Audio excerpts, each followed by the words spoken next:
श्रवण कुमार का था। श्रवण कुमार बहुत ही सरल स्वभाव का व्यक्ति था। माता पिता के लिए उसके मन में बहुत प्रेम एवं श्रद्धा थी। वो दिन रात अपने माता पिता की सेवा करता था।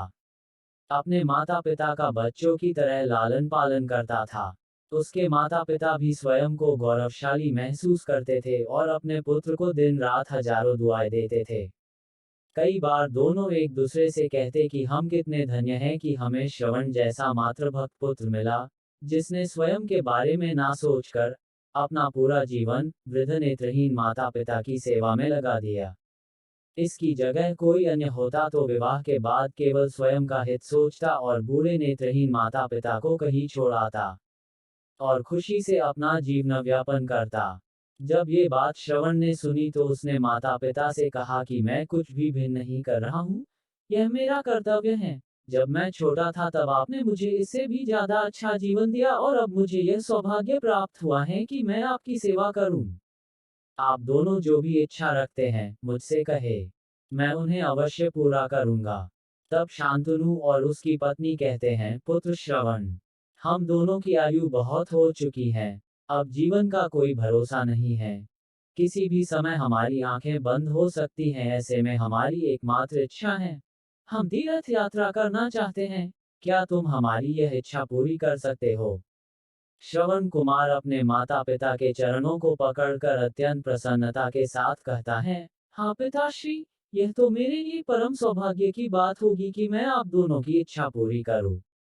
श्रवण अपने माता पिता को तीर्थ करवाने हेतु एक कांवड़ तैयार करता है, जिसमें एक तरफ शांतनु एवं दूसरी तरफ उनकी पत्नी बैठती हैं और कांवड़ के डंडे को अपने कंधे पर लादकर यात्रा शुरू करता है।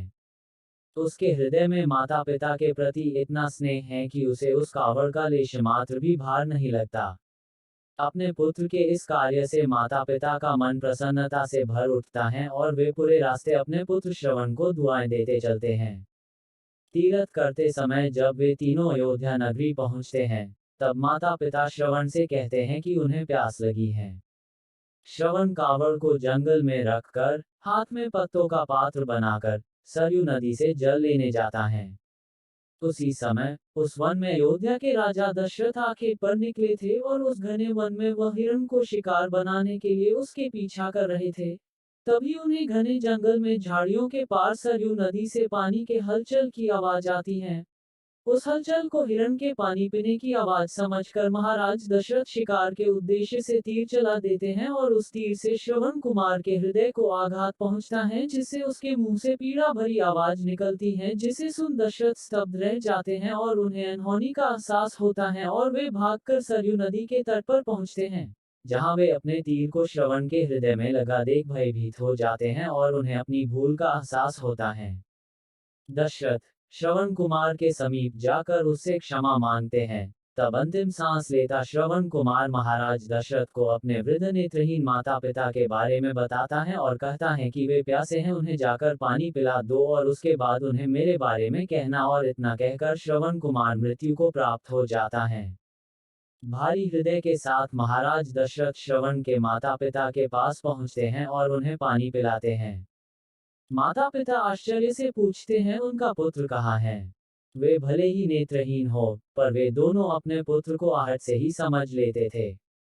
माता पिता के प्रश्नों को सुन महाराज दशरथ उनके चरणों में गिर जाते हैं और बीती घटना को विस्तार से कहते हैं। पुत्र की मृत्यु की खबर सुनकर माता पिता रोने लगते हैं और दशरथ से उन्हें अपने पुत्र के पास ले जाने को कहते हैं। महाराज दशरथ कावड़ उठाकर दोनों माता पिता को श्रवण के शरीर के पास ले जाते हैं।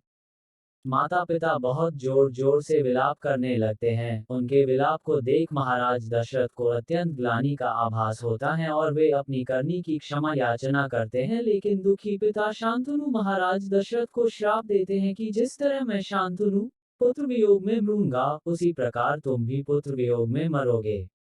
इतना कहकर दोनों माता पिता अपने शरीर को त्याग मृत्यु को प्राप्त हो जाते हैं।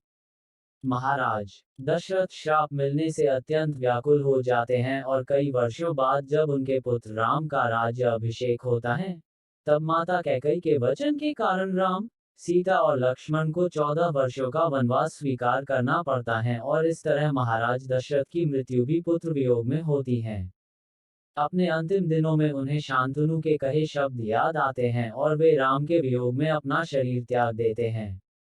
कहानी की शिक्षा। हमें यह कहानी यही शिक्षा देती है कि बिना लक्ष्य को देखे उसे भेदना कई बार आपको गलती का पात्र बना देता है और आप ना चाहते हुए भी दूसरों के डैक का कारण बन जाते हैं।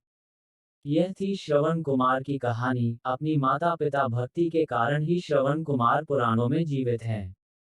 श्रवण कुमार सदैव अपनी मातृभक्ति के लिए जाने जाते हैं। उन्हीं की कहानी सुनाकर माता पिता अपने बच्चों को संस्कारित करते हैं।